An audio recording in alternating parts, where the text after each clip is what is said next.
আমরা জীবিত আমরা যারা আছি তাদের প্রত্যেকের নামে তো দেওয়া যাবে।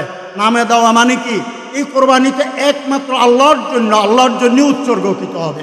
কিন্তু নাম মানে কার কার কোরবানি সেই কথাটা উল্লেখ করা। এই ক্ষেত্রে গিয়ে যে জীবিত আছে আর পক্ষ থেকেও কোরবানি হবে, জায়েজ হবে। এবং যদি কোনো মৃত ব্যক্তির জন্য কোরবানি দেয়, এই মৃত বাবা মৃত মায়ের জন্য, অথবা কেউ যদি বিশ্বনবীর জন্য দেয়, তাহলে সেটাও কিন্তু জায়েজ আছে, কোনো সন্দেহ নাই। কারণ বিশ্বনবী মোহাম্মদ রাসূলুল্লাহ সাল্লাল্লাহু আলাইহি ওয়াসাল্লাম আন্নাহু যাহা, আল্লাহ রসুল কোরবানি করেছেন লিনাফসিহি, নিজের জন্য করেছেন, ওয়ালি আলে মুহাম্মাদিন সাল্লাল্লাহু আলাইহি ওয়াসাল্লাম, আর নিজের আলো আয়াল পরিবারের জন্য কোরবানি করেছেন।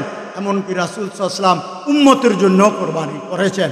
সুতরাং এরই ভিত্তিতে দেখা যায় যে মৃতদের নামও মৃতদের পক্ষ থেকেও কোরবানি দেওয়া যাবে এবং এটার তাদের রুহের মধ্যে এর সওয়াবগুলা পুষবে, কোনো অসুবিধা নাই। এই জন্য সবচেয়ে মৌলিক জিনিস হলো আমরা যেন কোরবানি দিবার কালে আমরা যেন আমাদের হালাল বস্তু দিয়ে হালাল অর্জন থেকে দিই।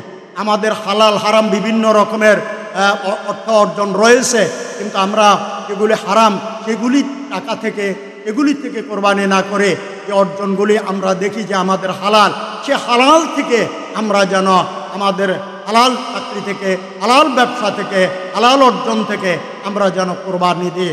কারণ আল্লাহ রাব্বুল আলামিন ওয়ালা সাদাকাতুম মিন গুলুলিন, আল্লাহর রাস্তা উৎসর্গ করা, সদকা করা, যেটা হবে খেয়ানতের অথবা যেটা হবে হারামের, সেটি কিন্তু সদকা হোক, সেটা কিন্তু কোরবানি হোক, কত কিছু উৎসর্গ করা হোক না কেন, যদি হারাম মালের দ্বারা হয়ে থাকে এটা কোশ্চিন কালো হবে না।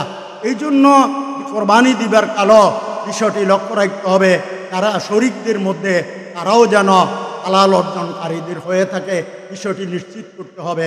তারপরও নিশ্চিত হোক বা না হোক, শেষ পর্যন্ত অন্তত নিজেরটা নিজে হালাল থেকে যেন দিতে পারে, এই চিন্তা, এই মানসিকতা নিয়ে এবং এই মনোবৃত্তি নিয়ে এই পবিত্র তারিখে কোরবানির দিনের থেকে সালাত আদায় করে যেন আমরা আল্লাহ রাব্বুল আলামিনের দরবারে আলিশানে তাকে খুশি করার জন্য ইব্রাহিম আলাইহিস সালামের চিন্তা চেতনা উদ্বুদ্ধ হয়ে সাইয়্যিদুনা মুহাম্মদুর রাসূলুল্লাহ সাল্লাল্লাহু আলাইহি ওয়াসাল্লামের সেই নির্দেশ পালন করে যেন আমরা পবিত্র কোরবানি দিতে পারি, পালন করতে পারি, এবং এর গোস্তগুলিও যেন আমরা নিজেরা খেতে পারি, আত্মীয় স্বজনকে হাদিয়া দিতে পারি, এবং গরিব মিসকিন অসহায় দুস্থ মানবতার মাঝে আমরা বিলিয়ে দিতে পারি, তাহলে প্রকৃত কোরবানির সার্থকতা অর্জন হবে।